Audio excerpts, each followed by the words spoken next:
नमो ओं विष्णुपादाय कृष्णपृष्ठाय भूतले श्रीमते भक्तिवेदांत स्वामी नित्य नामिने नमस्ते सरस्वते देवे गौरवाणी प्रचारिणे निर्विशेष शून्यवादी पाश्चात्य देशतारिणे. Hare Krishna everyone. So I welcome you all for the daily reading session. So Krishna Priya Radhika Mataji, can you start please? Sorry for the interruption, Prabhuji. Can you start the live stream, Prabhuji? I already started. It is recording, I guess. Yeah, I did both. Okay. Sure, Prabhu. Thank you. Radhe Radhe Guruji. Hare Krishna. Srila Prabhupada. Yes, therefore we want to engage everything in Krishna's service. No, I think we start from here. Simultaneous, one and different. Simultaneously one and different. Dr. Singh, is it true that Krishna conscious persons perceive Krishna in a plain stone as much as in the deity carved from stone? Srila Prabhupada, yes. Dr. Singh, just as much. Srila Prabhupada, yes. Why not? In the Bhagavad Gita 9.4, Krishna says, is this? Krishna, Yeah, here. Maya Tadam Idam Sarvam. Are you able to see? Or yes, Guruji, yeah. the slok. Clear. Okay. I'll read. Maya Tadam Idam Sarvam Jagat Avyaktamurtina Mastani Sarva Bhutani Nachaham Teshvavasitaha. Yeah, you can continue. This means that Krishna's energy, that is, Krishna in his partially manifested form, pervades every atom of the universe. But his fully manifested personal form is present in the deity shaped according to his directions. This is the philosophy of Ashintya Bhedvada Tattva, the simultaneous oneness and difference of God and his energies. For example, when the sun shines is in your room, that does not mean the sun itself is in your room. The sun and its separated energies like heat and light are one in equality but different in quantity. Dr. Singh, but still you say that one can see Krishna in ordinary stones. Srila Prabhupada, yes, why not? We see the stones as Krishna's energy. Dr. Singh, but can we worship him within the stone? Srila Prabhupada, we can worship him through his energies in the stone, but we cannot worship the stone as Krishna. We cannot worship this bench as Krishna, but we can worship everything because we see Krishna's as Krishna energy. This tree is worshipable because both Krishna and his energy are worshipable. But this does not mean we worship the tree in the same way as we worship the deity of Krishna in the temple. In my childhood, I was taught by my parents never to waste Krishna's energy. Never to waste Krishna's energy. They taught me that if even a small grain of rice was stuck between the floorboards, I should pick it up, touch it to my forehead, and eat it to save it from being wasted. I was taught how to see everything in relation to Krishna. That is Krishna consciousness. We therefore do not like to see anything wasted or misused. We are teaching our disciples how to use everything for Krishna and how to understand that everything is Krishna. As Krishna says in Bhagavad Gita 6.30, Guruji slok. Yo mam pashyati sarvatra sarvam cha mai pashyati tasya ham na pranashyami na cha me na pranashyati. For one who sees me everywhere and see everything in me, I am never lost, nor is he ever lost to me. Yeah, thank you, Mataji. Hare Krishna. Hare Krishna. So here, so Prabhupada is talking about Achintya Bheda Abheda Tattva. So there is simultaneous one and difference. So here basically Prabhupada is talking about how we can see Krishna in everything. So because everything is Krishna's energy. So Prabhupada is referring to this shloka of 9th chapter, 9.4. So where this is talking about Maya Tadam Idam Sarvam Jagat Avyakta Murtina. So what is Prabhupada referring or Krishna referring here in this shloka? So everything in this world is the unmanifested form of the Lord. It's energy of the Lord. So it's like, yeah, Brahmajyoti, which is the energy emanating from the Lord. So Prabhupada is actually mentioning, it mentions multiple times. So everything is emanating from Krishna. So it is Krishna's energy. So we should use everything in Krishna service. So that is how we need to try to relate. So everything that's what Prabhupada is also telling. This is Krishna consciousness. So when we see everything in relation to Krishna, then it becomes Krishna consciousness. So yeah, Krishna is also telling, so Matstani Sarva Bhutani, all living entities are within me, but I am not within them. So how? So Krishna is entering into this universe as Paramatma. He's entering into everything. So in fact, it's because of Krishna within us as Paramatma we're able to actually do whatever we're going to do. And he's also not within because he's actually in the spiritual world. So, but yeah, so we are dependent on Krishna. So Krishna is independent. So so Prabhupada is giving an example or analogy. So how? So the sun rays are emanating from sun. So though we have sunlight in the room, it is not like we have sun in the room, but it's certainly sun's energy. So in that way, so everything is Krishna's energy. So we can see Krishna in everything. So but at the same time, so there is a little bit of difference. So what we see, the deity that we see in the temple is installed with a proper process. So Krishna is personally present there. So whereas the other things like tree or stone, so it is still Krishna's energy, but it not be the same as the deity which is properly installed in the temple. So but still we can see Krishna in everything. So that's what Prabhupada is referring here. So Yomam Pashyati Sarvatra, Sarvam Cha Mai Pashyati. So when we see Krishna in everything, so we see, yeah, so Krishna is within us and Krishna is also, so yeah, everywhere we can see Krishna. So we are never lost to Krishna and Krishna is never lost to us in our vision. So what we can learn from this is, so at least three things. So one is, since everything is 360 degrees, it's Krishna or Krishna's energy. So we can use this life for the loving service of Krishna because everything ultimately belongs to Krishna. And also when we develop the vision of seeing everything in relation to Krishna, so we can see every event that is happening in and around us as the teacher. So everything that is happening in our life is actually so teaching or demonstrating something to us, so in real time. So that is how this whole setup is done. And lastly, so we can see everything, the whole world and the whole facilities that are given as a potential offering with love to Krishna. So that is how we can really develop Krishna consciousness. Um, yeah. So my Zoom is stuck just a moment. So next person, yeah, hi Guru Prabhu. Hare Krishna. Dandavat Pranam. Then Pranam. The 11th morning walk, detecting the spirit soul. Dr. Singh, scientists find it very hard to see the spirit soul. They say its existence is very doubtful. Srila Prabhupada, how can they see it? It is small to see. Who has that seeing power? Who has that seeing power? Dr. Singh, still they want to sense it by some means. Srila Prabhupada, if you inject someone with just 1/100th of the grain of very venomous poison, he dies immediately. No one can see the poison or how it acts, but it is acting nevertheless. So why don't scientists see the soul by its action? In such cases, we have to see by the effect.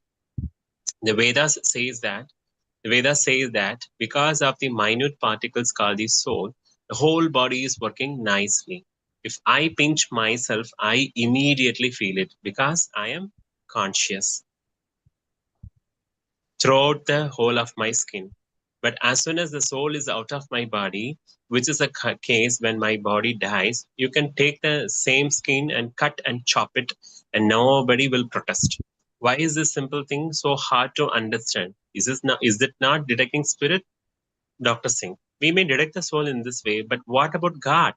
Srila Prabhupada, first of all, let us understand the soul. The soul is a sample God. If you can understand the sample, then you can understand the whole. Hare Krishna. Thank you, Prabhu.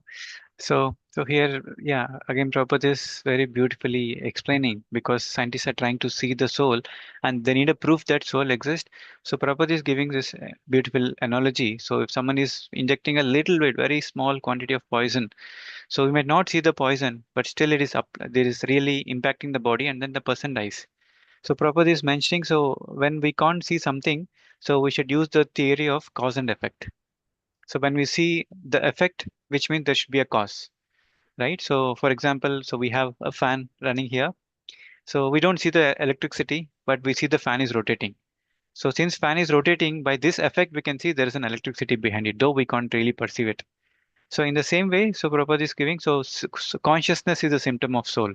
So when the soul is present, we can really feel the pain everywhere in the body, right? So from the top to bottom. So, but when the same body, when the soul exits from the same body, so the person can cut, chop, and do whatever in the body. So the person is not feeling any consciousness. It's a dead matter, anyways. So this is the analogy which Prabhupada is actually explaining, so that in this way they can actually understand the existence of the soul or a spirit soul. So now, so they're also saying, so they want, okay, we may detect soul this way, but what about God? So, but Prabhupada is mentioning the first step in self-realization is understanding who am I.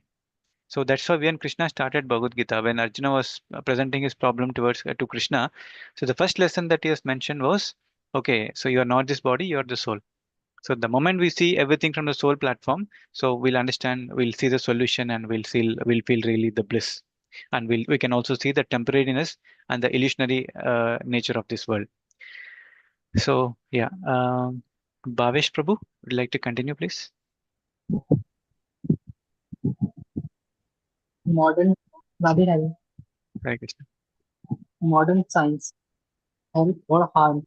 Dr. Singh, scientists are in the process of trying to create life. Srila Prabhupada, process of trying to, that we kick out, that we do not accept. A beggar is saying, I am trying to be a millionaire. We say, when you become a millionaire, then talk. Now you are a poor beggar. That is all. The scientists say they are trying to, but suppose I ask you, what are you? Will you say, I am trying to be? What are you now? This is the question. We are trying is not a proper answer. What to speak of a scientific proposition? Dr. Singh. Well, although they haven't been able to create life so far, they say that soon they should be able to do so. Srila Prabhupada. Any rascal may say that if you say in the future I shall be able to do something extraordinary, and should I trust you or believe you? Continue, Prabhu. Dr. Singh, will the scientists say that they have done so much in the past and they will accomplish more in the future?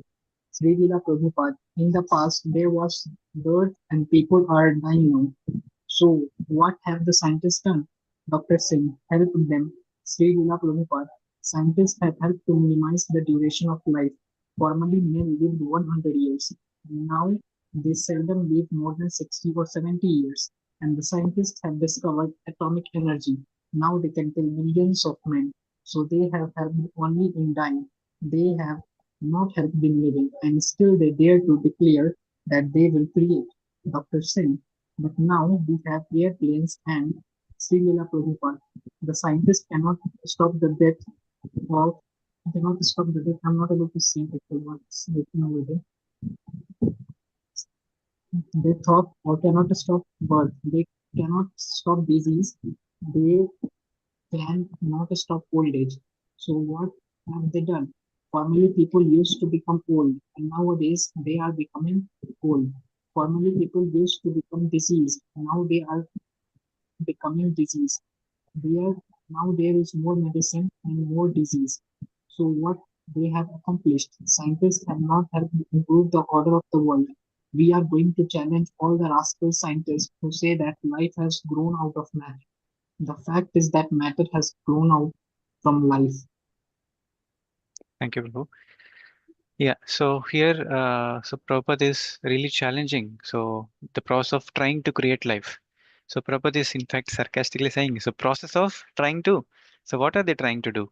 So if there's someone is saying, so Prabhupada is giving also the real scenario. So where when you ask someone, what are you doing?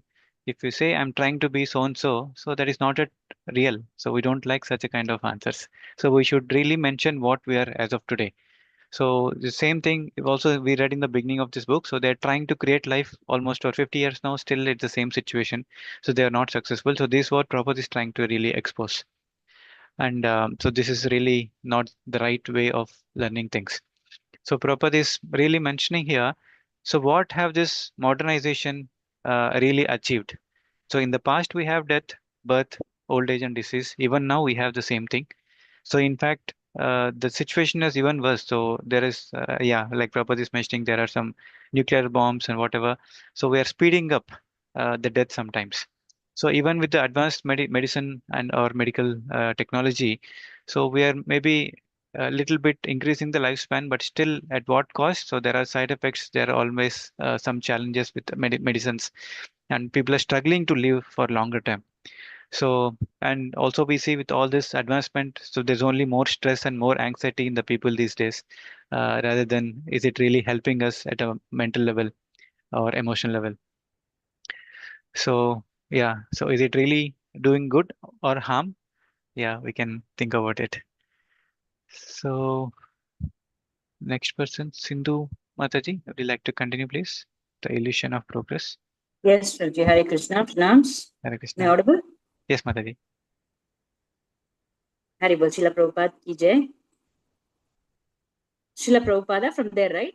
How Yeah, long can science, yes. Srila Prabhupada, how long can science cheat people? 100 years, 200 years, they cannot cheat them for all the time. Dr. Singh, chanting has been going on since time immemorial, so perhaps they think they can continue forever. Srila Prabhupada, not since time immemorial. Science has been cheating people for only the past 200 or 300 years, not before that. Dr. Singh, oh really? Srila Prabhupada, yes, for the last 200 years, they have been preaching that life comes from matter, not from thousands of years. And the cheating will be finished in another 50 years. Dr. Singh, yes, now there is a so called anti intellectual movement. People are rebelling against science and modern progress. Srila Prabhupada, and what is that science? It is not science, it is ignorance. Ignorance is passing for science, and irreligion is passing for religion. But this cheating cannot go on for long because some people are becoming intelligent. Dr. Singh, in Newsweek, one of the largest magazines in the United States, there was an article about the degradation of Christianity. The article included a cartoon picture picturing the devil causing earthquakes. There was recently a very large earthquake in South America that killed many thousands of people. The cartoon attributed such things to the devil, and right next to him, it showed Richard Nixon presenting himself as a follower of Christ but bombing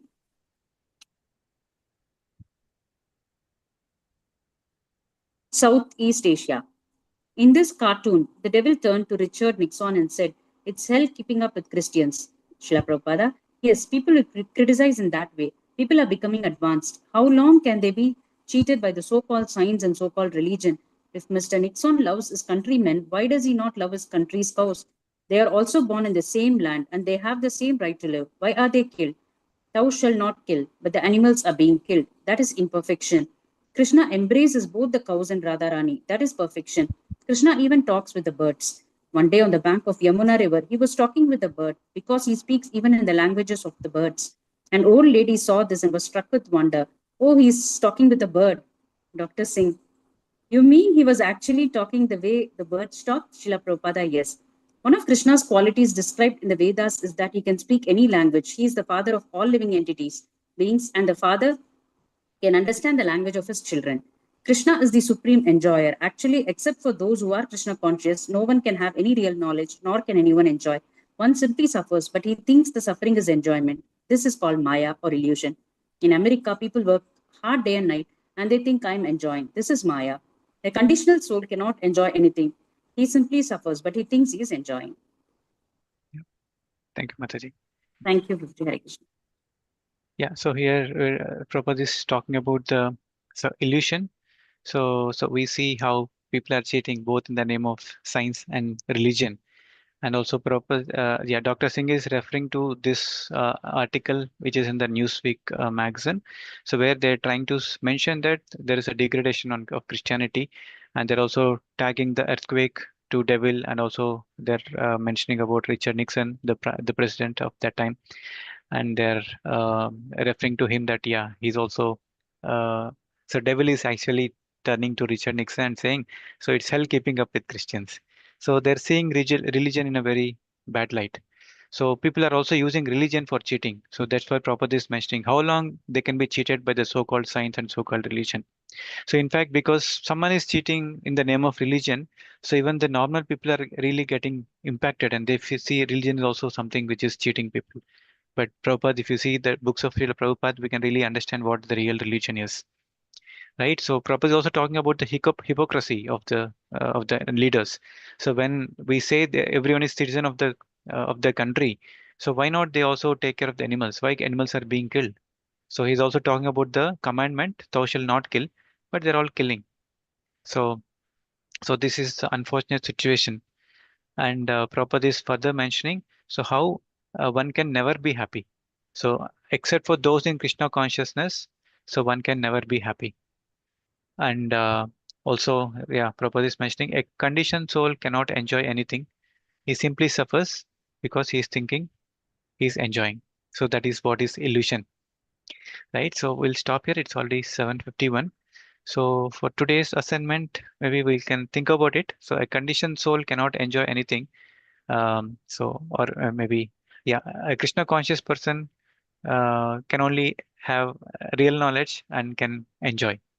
So since every one of us are trying to cultivate Krishna consciousness, so we can share your thoughts on these 2 points.